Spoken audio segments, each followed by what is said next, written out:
बिस्मिल्लाहिर्रहमानिर्रहीम।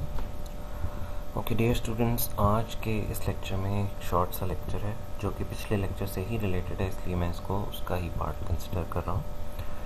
इस लेक्चर में बेसिकली जो हमने कवर किया था थियोरेटिकल पार्ट, उससे रिलेटेड जो आपकी अपनी सेड्रा स्मिथ की बुक है उसके एंड ऑफ चैप्टर्स के हम दो न्यूमेरिकल्स सॉल्व करेंगे। फर्स्ट जो न्यूमेरिकल है दिस इज़ न्यूमेरिकल 2.84। इस न्यूमेरिकल में पहले तो हम इसकी स्टेटमेंट में ये देखेंगे कि हमें क्या इन्फॉर्मेशन गिवन है और हमें क्या फाइंड आउट करना है। इसमें आपको ये कहा गया है कि a particular op amp has a gain bandwidth product of 20 megahertz.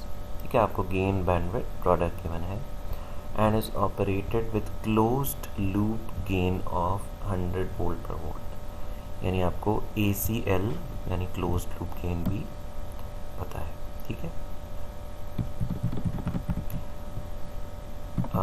At what frequency does the closed loop amplifier exhibit -6 degree of phase shift and -84 degree of phase shift.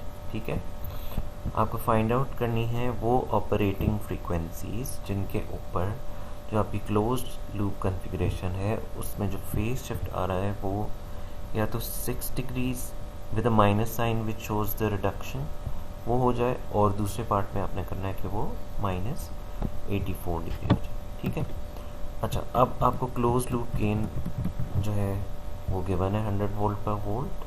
अगर ये इन्वर्टिंग कॉन्फ़िगरेशन है तो close loop gain जो है वो 1 + R2/R1 के equivalent है। खैर that is not required in this particular problem.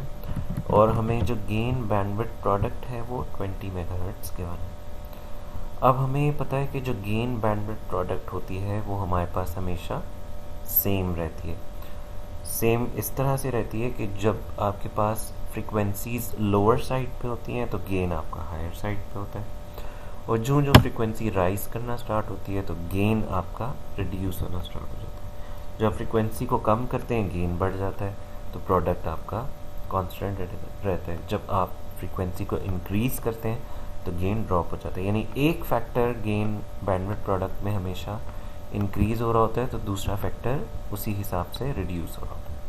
तो उसके अकॉर्डिंगली हमने जो गेन बैंडविड्थ प्रोडक्ट थी उसको इक्वेट किया closed loop gain into 3 dB frequency के, और यहाँ से हमने जो है वो हमें यहाँ पर क्लोज लूप गेन मौजूद था और गेन बैंडविड्थ प्रोडक्ट भी मौजूद थी, तो हमें ये फ्रीक्वेंसी मिल गई FC which is equal to 200 kilohertz. अब बहुत केस सिंपल हो गया।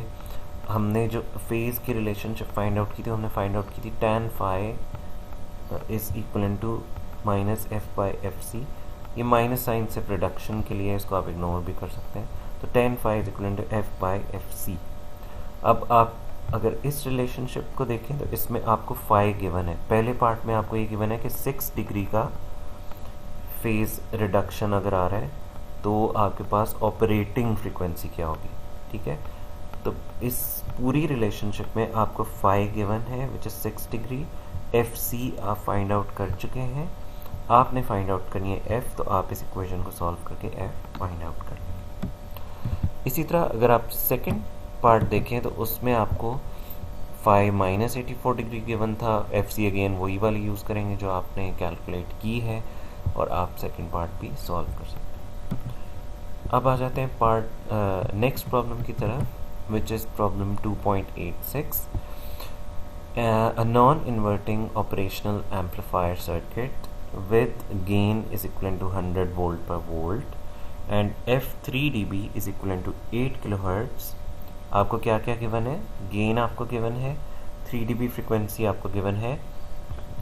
आपको ये कहा गया है कि अगर आपकी रिक्वायर्ड बैंडविड्थ 20 किलोहर्ट्ज़ हो तो उस वक्त आपका हाईएस्ट पॉसिबल गेन कितना अवेलेबल होगा। ठीक है, तो जो इन्फॉर्मेशन गिवन है आपको, इन्फॉर्मेशन आपको गिवन है कि आपका जो इन्वर्टिंग कॉन्फ़िगरेशन का नॉन इन्वर्टिंग कॉन्फ़िगरेशन का ऑप एम्प सर्किट है उसका गेन जो है वो 100 वोल्ट पर वोल्ट है, और उसकी क्रिटिकल फ्रीक्वेंसी और 3 dB फ्रीक्वेंसी 8 किलोहर्ट्ज़ है। ये आपको इन्फॉर्मेशन गिवन है। ठीक है, यानी क्रिटिकल फ्रिक्वेंसी और गेन आपको अवेलेबल है। और आपसे ये कहा गया है कि अगर आपके एम्पलीफायर की जो रिक्वायर्ड बैंडविड्थ है वो 20 किलोहर्ट्ज़ हो तो उस केस में आपके पास गेन कितना होगा।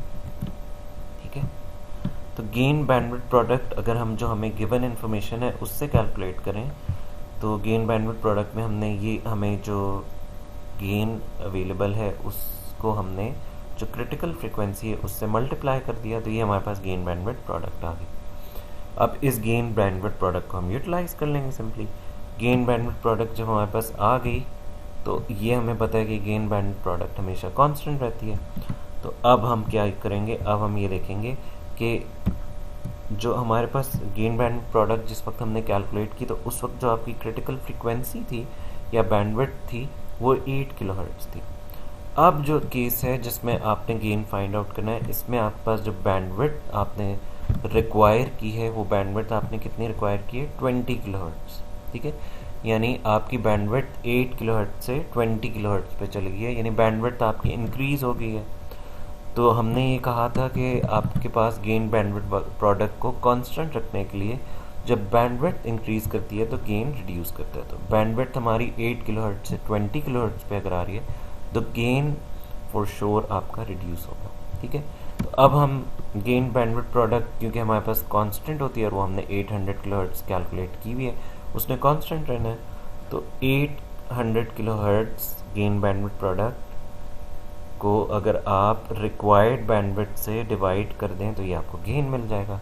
यहाँ हमने क्या किया, हमने एज्यूम किया कि गेन बैंडविड्थ प्रोडक्ट कांस्टेंट होती है, वो हमारे पास 800 किलोहर्ट्ज़ थी, उसको इक्वेट किया required gain into required bandwidth से।